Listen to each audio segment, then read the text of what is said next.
Okay, so I'm back with another Blue review. Back already. I hope you missed me. It's Henry, and I'm going to talk, I'm going to do a two-part thing here because two of my very favorite shows of all time are on Blu-ray, and I have them all on Blu-ray, except for one season of one, which is not come out on Blu-ray yet, but needs to. And basically, each one has a lead character that their lead characters both have this great empathy, this great I don't know sensitivity. The actors bring it through in the characters. They have a, I don't know, as my ex-fiance said when I showed her these, she said they have the same energy. And it's true, they do. And who are these characters? Well, the title of my videos are Matt and Will, Twin Flames, question mark. So I'm talking about Matthew Murdock, also known as Daredevil, and Will Graham, occasionally of the FBI. So the shows are Daredevil and Hannibal.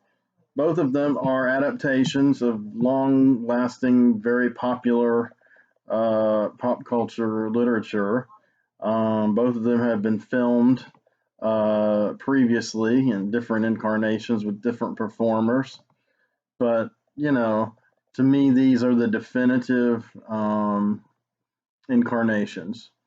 And so I'd like to basically talk about each one and then reiterate at the end, you know, their likenesses, you know, as far as those characters. I don't mean the storylines are alike or whatever, though both are very well made shows, extremely high production values, good budgets, and used well, very creatively shot, creatively scored, brilliantly written and acted, just class acts all around,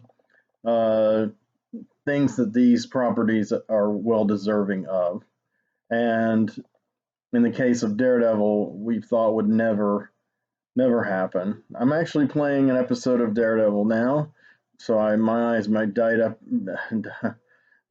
every once in a while here. They might light up too, as I you know, discuss this. But hey, you know, the show's got power over me. What can I say? So Daredevil. So Daredevil started in 1964 as a Marvel comic book, and there's various controversies over who actually created Daredevil, who did what on the creation of Daredevil. There's at least 3 people credited with creating or co-creating Daredevil, and unfortunately, all of them are deceased now. It's a shame. 2 of the people involved with Daredevil #1 died just within the last couple of years. And then 2 of the others have been long gone from this world, unfortunately. So it seems as though Martin Goodman, the publisher of Marvel, and Stan Lee decided to use the name Daredevil, which had already been used for a Golden Age superhero. And he was a mute character, so Stan Lee put it, you know, you already had a disabled character named Daredevil. So this character had stopped being published a few years before, and you know, it must have seemed like an eternity to Goodman and Lee, because they decided, hey, you know, it's time to go ahead and pick it up. It's a cool name. And of course, the character did end up falling into the public domain, but by that time, Marvel had trademarked Daredevil, so the actual original character Daredevil can't be called Daredevil, at least not in any kind of title of anything. Similar situation with Shazam. Stan picked up Captain Marvel because, well, he had Marvel Comics. Of course, there already was an original Captain Marvel, but he had gone out of business because DC had sued Fawcett, and Fawcett's sales plummeted. For a short time, Captain Marvel Adventures was outselling Superman, as I understand it, in the very early 1950s, or I believe. But it was gone, long gone by the late 60s when Stan and Gene Colan started the Adventures of Marvel, and we know him primarily as Marvel now. But he originally had the mantle of Captain Marvel, which has been passed on to Carol Danvers, who is now the current Captain Marvel. So Marvel has kept that name in their trademarks. So DC is finally just resorted to just calling, the character Shazam, not just the wizard Shazam, but I think the actual character that used to be called Captain Marvel is Shazam. But for years they could only call the comic book Shazam because they couldn't use the Captain Marvel trademark. But within the pages of the comic book, the character could be called Captain Marvel, such as when he joined the Justice League International and when he joined the Justice Society of America later. So that was the situation with Daredevil. So that you have a name, and not sure if Stan got the idea of, a handicapped hero from the mute Daredevil or not. But in any case, somebody came up with the idea of this blind superhero. Now, this has already been done before, twice, notably, that I can think of: the Black Bat in the Golden Age, and then Dr. Midnight, who became popular as one of the Justice Society of America, and it still kind of endures in that context. It's a legacy hero. Now there's a second Dr. Midnight. Well, as of the last time I attempted to read a DC comic, but yeah, I'm not that brave or foolhardy, depending on how you look at it, as to try that these days. So there you go. You had precedence for this, and even though I doubt it was a direct influence, I highly doubt it. Only a year or so earlier in the film world, in Japan, Zatoichi debuted in a long series of successful films. And of course, he was a blind masseur who was a master swordsman and, would help people along the way in his travels who were in trouble. He has some similarities with Daredevil, and later in Daredevil, when it became more influenced by Japanese cinema via Frank Miller, you could kind of really see the Zatoichi touch, especially with the character of Stick. But we'll get to that. So those are kind of some precedents to Daredevil, and maybe some thinking that went into Daredevil. It's hard to say who made up what. Of course, Stan Lee took credit for all of it. But that's unlikely that he created all of it. Bill Everett could well have created Foggy Nelson and Karen Page, the backup characters. He laid out and drew the entire first issue and inked it. He did not ink the backgrounds, however. Those were inked by Steve Ditko. And as far as who designed Daredevil, and probably the first artist to work on Daredevil before Everett, was Jack Kirby. He designed the original yellow and red costume in the original version of the Billy Club, which later Wally Wood refined greatly in issue number 7. Wally Wood is the one who designed the classic red costume that we predominantly know today. The black ninja kind of costume was a later retcon of Frank Miller's, but it's become part of the canon now, and was used throughout season 1 and some in season 3 of Daredevil. I prefer the red costume. I'm a sucker for it. What can I say? So the TV series. Well, Daredevil had appeared in an Incredible Hulk TV special at the end of the 80s. The dancer actor Rick Smith, he did Matt Murdock, and in that one he was wearing a black ninja outfit. That's even before Frank Miller designed an early version for the comics that Matt was supposed to have worn early in his crime fighting career before he became Daredevil proper. which the television show has followed that exact arc. Um, and then in 2003, there was a film with Ben Affleck. Probably everyone watching this has seen or at least heard of this film. Um, it was much publicized because Marvel was kind of on a roll with the films that other studios were making of its characters, because X-Men and Spider-Man were huge successes. And so in 2003, not only do we have a second X-Men movie, but we also had a Hulk film and a Daredevil film and a Punisher film. And over the next few years, there were several other Marvel films, like the continuation of the Spider-Man X-Men series, and of course the Fantastic Four, continuation of the Blade series, um, a Man Thing film which got kind of buried. It wasn't as publicized or as highly budgeted.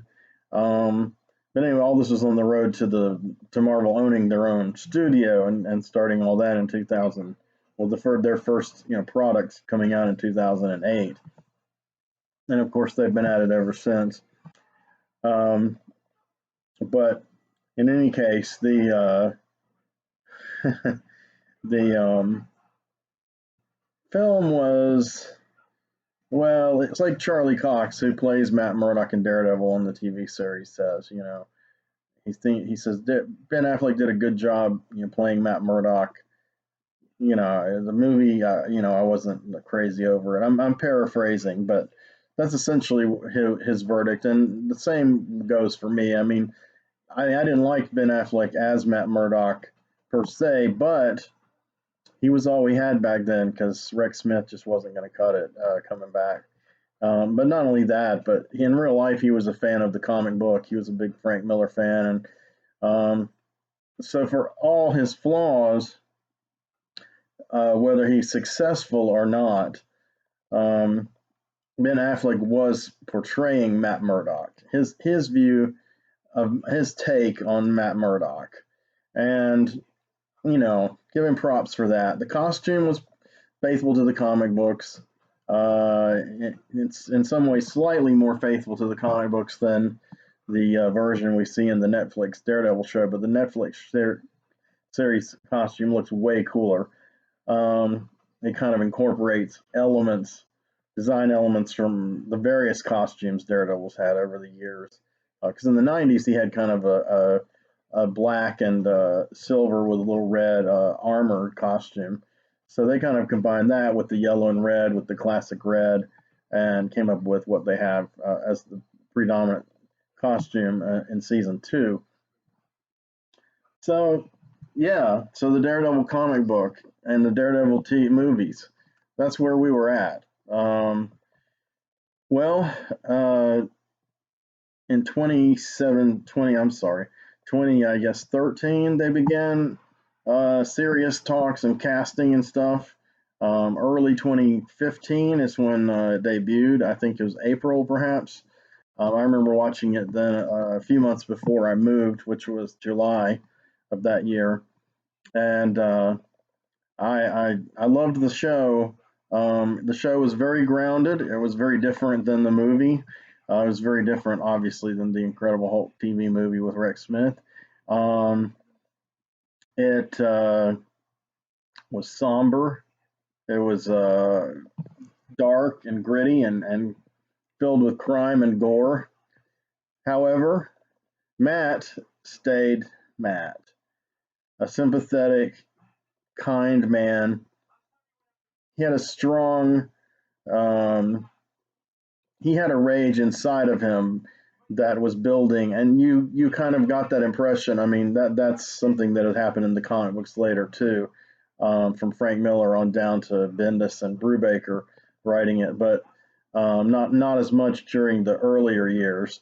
But it made sense, I mean, he lost his sight when he was a kid, even though he did gain these incredible abilities, as in, his other 4 senses were amazing, and he had this kind of radar sense, so he kind of could tell where every object was, and it was so acute that he was able to fight better than a person with sight. But in any case, yeah. So I've kind of lost my track here. Maybe I'll find it anyway. Um, what I was getting at is that the series did not use a lot of uh, over the top. Well, I don't want to say over the top. I mean, they were well done, but very elaborate effects showing his radar sense in the Daredevil film with Affleck that Mark Steven Johnson directed. This show kind of kept it down to a more realistic. Like, what if somebody really did have these senses? You know, it wouldn't be like this whoosh kind of radar thing. I mean, that's for the benefit of the audience, or in the comic books for the reader, because I believe that radar thing originated also with Wally Wood. He did. I count him as a co-creator of Daredevil because he added so much to the lore, much in the way I would add Chris Claremont and Dave Cockrum as creators of Wolverine, since they did make up his real name and what he looked like under the costume and mask, and that his claws came out of his hands. So I don't think they get enough credit as co-creators of that character, along with Lynn Wein and John Romita, Herb Trimpe. But anyway, we're talking about Daredevil. So Daredevil, yes, this show was. It was obvious it was going to be understated because the Netflix shows were going to be more of the street level heroes as opposed to the Avengers and those characters who were going to be the big special effects, uh, blockbusters. And on television they could draw out the stories, flesh out the characters, do things that they really didn't have time to do in the movies. So this Netflix Daredevil thing was really perfect on every level. I mean, creatively, commercially, it was a big hit too. I mean, for a brief time, it was the top Netflix series to date, but it was later eclipsed. I think it later even eclipsed shows that eclipsed it, and then was eclipsed again. Um, but anyway, it was the most consistently popular and consistently respected show because it was the most consistently high quality show. Now those things don't always align, but in this case they have, and they did. The series is now defunct. Netflix canceled their Marvel slate after 3 seasons, and which actually came out to about 2015, 16, 17, 18, 19, I guess 5 years, uh, or well, 4 complete years and some change of them being, on the air from the time Daredevil began early 2015 to the time the last Jessica Jones episode wrapped in, I guess, early 2019. Um, I think that's correct, yeah. Anyway, she might have come later. I'm trying to recall if she came before or after summer, but if right before her was the second and final season of The Punisher, um, and before that was season 3 of Daredevil, and that was long awaited. Daredevil stars in 4 seasons out of the seasons of this slate of shows. 3 seasons of Daredevil and 1 season of The Defenders, where the various Netflix Marvel characters team up. And it's not really directly based on the Defenders comic book, even though it uses its logo and name. But coincidentally, some of the members had been in the Defenders in the comic books, such as Daredevil and Luke Cage and Iron Fist. So what the hell. And in any case, the Defenders season, it was only 8 episodes as opposed to the 13 that Daredevil had, and it was very Daredevil centric. I mean, a lot of the plot revolved around Iron Fist, but a lot of it also revolved around Daredevil. Luke Cage and Jessica Jones, their mythology was not woven as tightly into the storyline as that of these other two characters. They kind of wove the Daredevil mythology and the Iron Fist together to varying effect. But it was an important series for Daredevil. So I'm kind of talking like I guess assuming maybe that everyone's seen Daredevil or knows what I'm talking about, but just in case, Daredevil is a blind lawyer named Matthew Murdock. He was blinded when he was in varying ages in the comics. Um, Generally a child, well, like 8, 10, 12, somewhere right in there, 8 to 12, I'd say in that range. And that's how he was depicted in most comics and also in the film and also in this series. And in the comic books, radiation turned all the Marvel characters, gave them their powers, the Fantastic Four, the Hulk, Spider-Man. Um, Stan Lee was radioactive, crazy, Um, so Murdock and Daredevil were no exception. Now we kept in every incarnation the fact that a blind man's crossing the street and Matt saves his life, and Matt is struck across the eyes with a canister, which is originally the radioactive material, and the radiation itself altered his senses. Other than blinding him, it altered his other senses. The TV show we're talking about, it was like toxic waste, and it did blind him, of course. And he noticed his senses were different afterwards. I mean, it's kind of, yes, it mutated his senses, but not. They don't draw it out as clearly. Like, for instance, in the movie, they even go down to like the cellular level. They're like showing these, you know, POV shots of the radiation like burning through his optic nerves and then through his brain and everything, through his senses. So as he's being blinded, he's gaining this, other power. But TV show eschewed all of that. It didn't need to. It got the point across and kept the story moving and still did it in a visually nice way, just not as elaborately, like I said, as the film did. It was going for a different tone, and it succeeded with that tone. So, in any case, he's a lawyer. He went to Columbia University with his best friend, Foggy Nelson, and the two of them, not long after graduating, started a kind of storefront legal place in Hell's Kitchen called Nelson and Murdock. And basically, the first case they have is this girl who's in trouble. Um, Woman, I'm sorry, she is a young woman. So, um, but her name is Karen Page, and she ends up becoming their assistant and helping them out. And of course, in the old comics, we called her they called her secretary.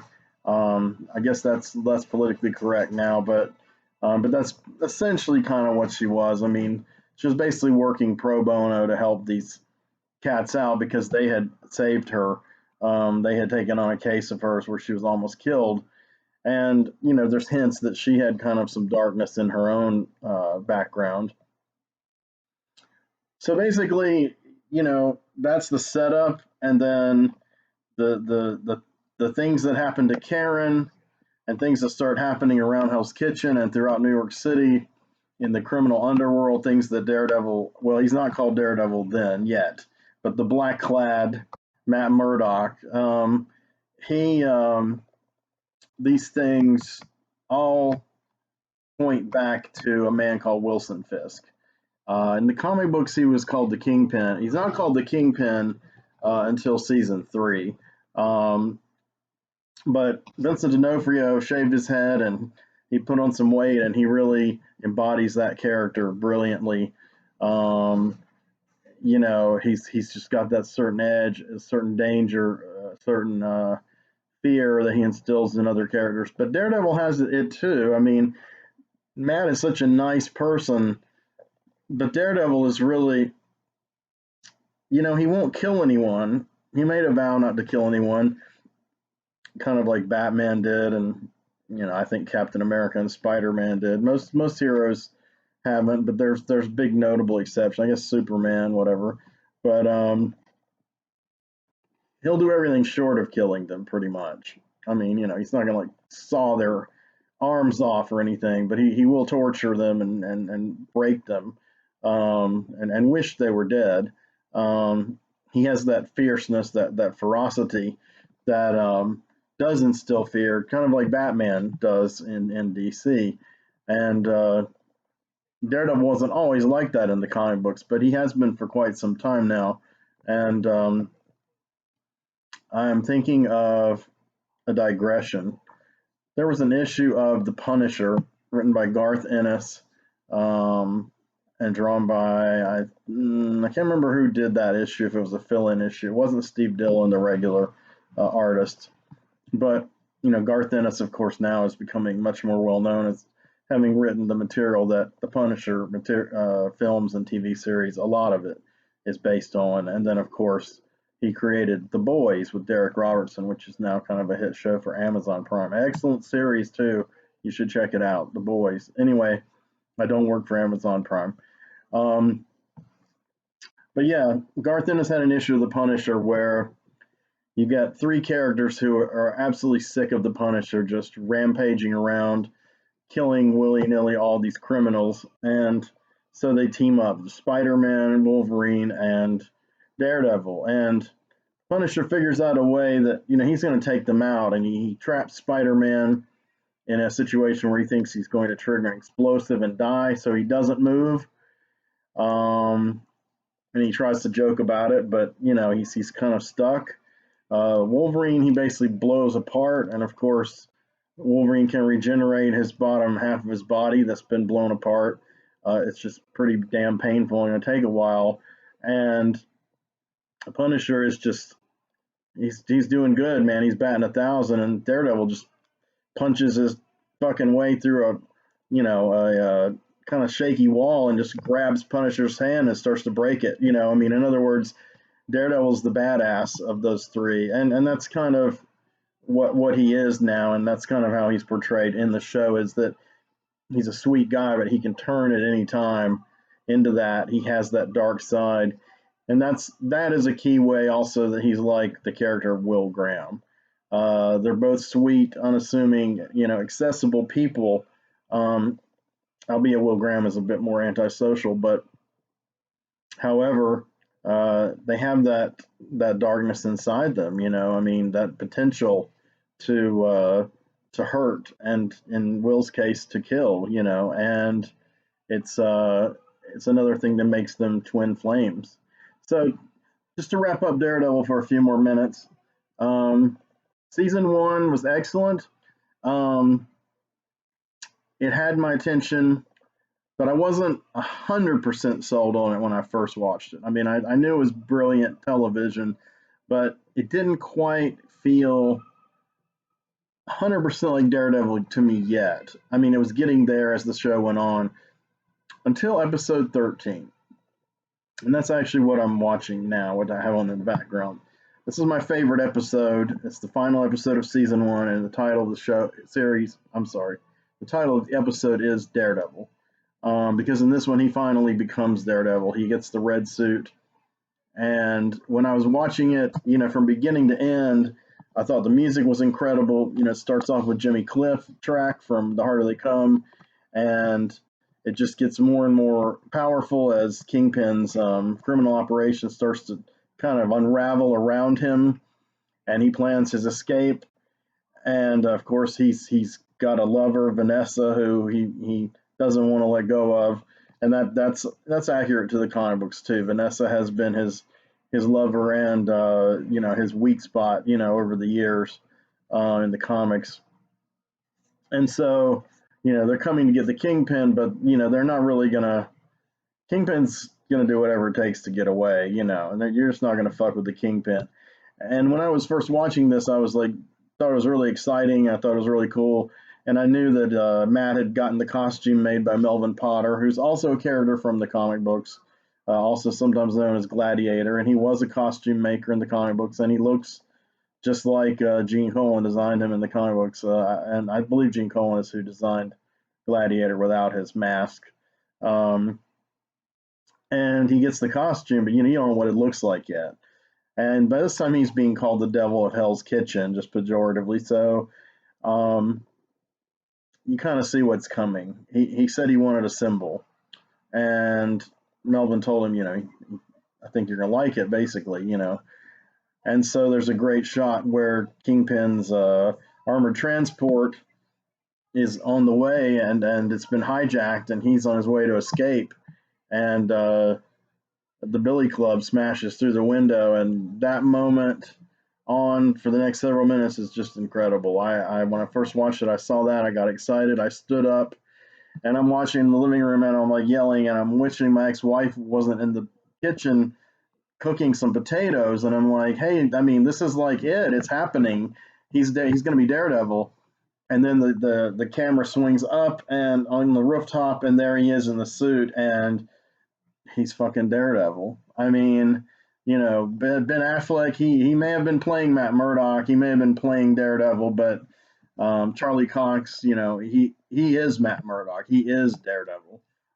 Just like, you know, you look at Hugh Jackman and go, it's Wolverine. You know, I mean, you feel it because, like me, if like me, you grew up with these comic books and they resonate with you, then you feel that emotional connection, you know. And so when you see these characters come to life, you know, and you see a show like Daredevil where you've got like Matt and Daredevil and Kingpin and Foggy and Karen. I mean, and they're all just like, yeah, and Melvin, you know, I mean, they're just like note perfect characters. I mean, even minor characters like Turk or Daredevil's father, you know, in flashback. I mean, they're just Ben Urich. Even though they changed Ben Urich's race to African American, it's Ben Urich. You know, I mean, it's just they nailed it, and this is the kind of art that makes me cry. This is my Stendhal syndrome that I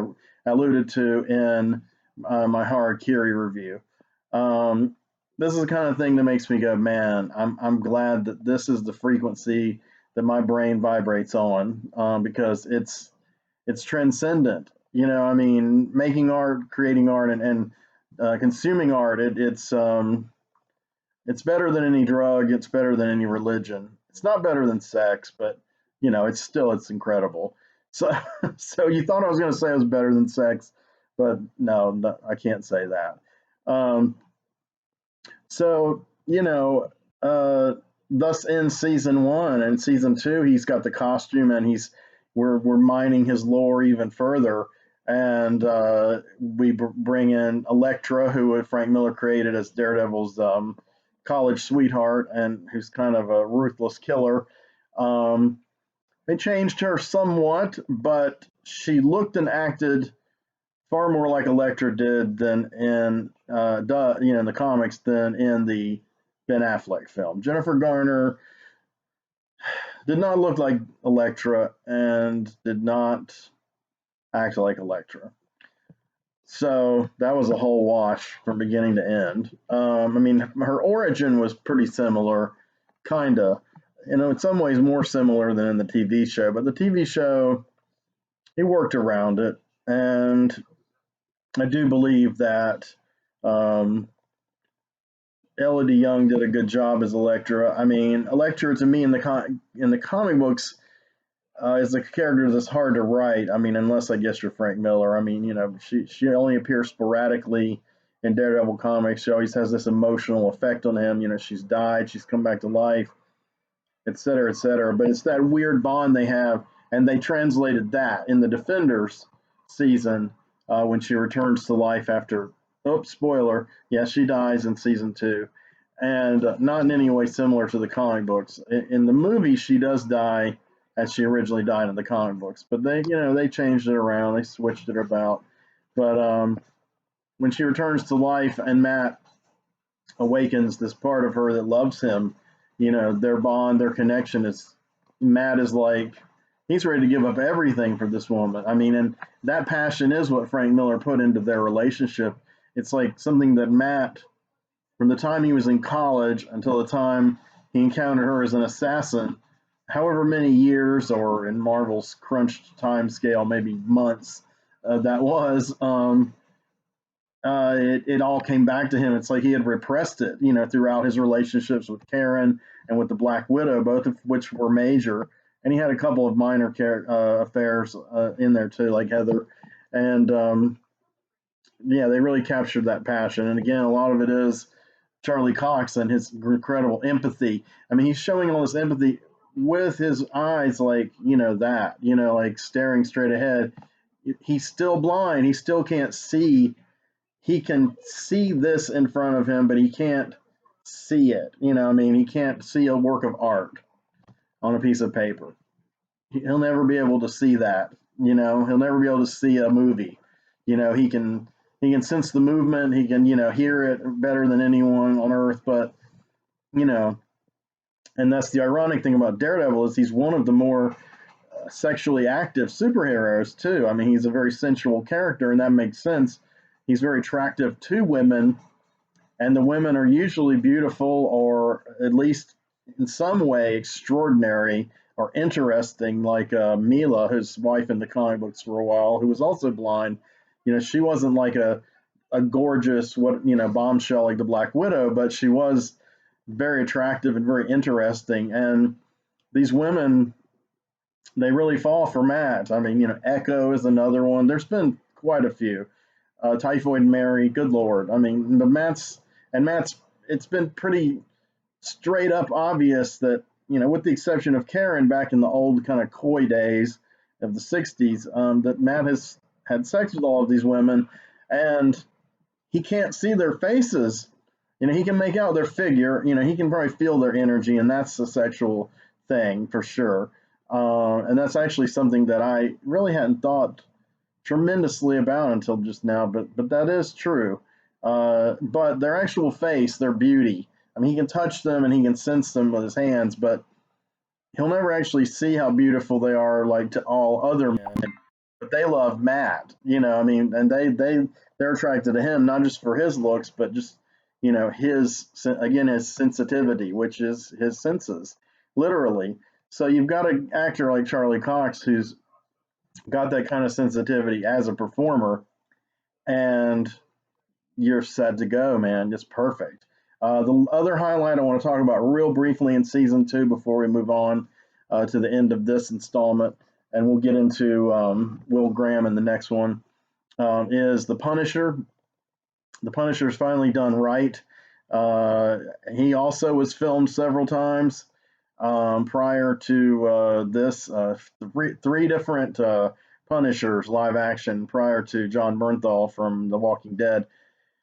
And Bernthal, pretty much plays Garth Ennis's Punisher for the most part. He does humanize him a bit because I think the feeling probably among the writers and producers of the show was that if you didn't humanize him at all, he'd be a villain and nobody would care, if he gets killed. And some people would be rooting for him, but some would be strongly against him. There's some panels right here they're showing, even as I speak, in episode 13 that are very Frank Millerish. They're getting ready to go for that big shot of him in the costume finally. So I've been talking a long time if we're already this far into the episode. It's an amazing episode. I'm going to show you these. I think, did I already show you this? I don't know. I don't think so. This is Daredevil. This is the Blu-ray set. This is the back cover. Oh yeah, so John Bernthal's a great Punisher, and he just nails it. He's not exactly like the comic book, but he is a powerful presence as the Punisher should be, and he's deadly, and he doesn't fuck around. And him and Daredevil have a serious ideological clash over killing criminals or letting them live, and that is also straight from the Frank Miller era of the comic books. And so here's season 2 with Matt in his costume. Oh yeah, and there it is. And season 3 is not on Blu-ray yet, so I won't go into season 3. But I will say I was dubious after the Defenders. I thought they could go any direction, and it could get really awful. And it probably should end on season 3, but at that time it wasn't anything. There wasn't any definite news to us, the fans, that it was going to be the last season. We didn't know about all this internecine conflict within Netflix, Marvel, and Disney, etc. All these corporate shenanigans going on. So I didn't know what to expect, but season 3 was great. You know, it was different, but it was also the same level of quality as before. It was a good bookend, a good capstone. Daredevil just knocked the truck over with his billy club. This is one of those magic moments, you know, in television history. Um, but anyway, a lot of resonance here for me. So I think I've given you a rundown on who Daredevil is, comics and on film, and you know, yeah, there he is. Wish you could see this, but hopefully you'll watch it and you can see it. You should check these out if you've not seen this show. I think I've summed everything up, all the different angles, and also the beginning of the comparison contrast with Will Graham, and I'll get into his story and saga, and you know, from the printed page to film to the TV show in the next installment, and you know, drone on as laboriously as in this installment. And when I get to the end, you know, I think you'll see the way I've paralleled these characters, and that it's an apt thing because yes, they share the same energy. So anyway, take care, and I'll see you in the next installment. So it's like Matt and Will, twin flames. All right, take care. Bye bye.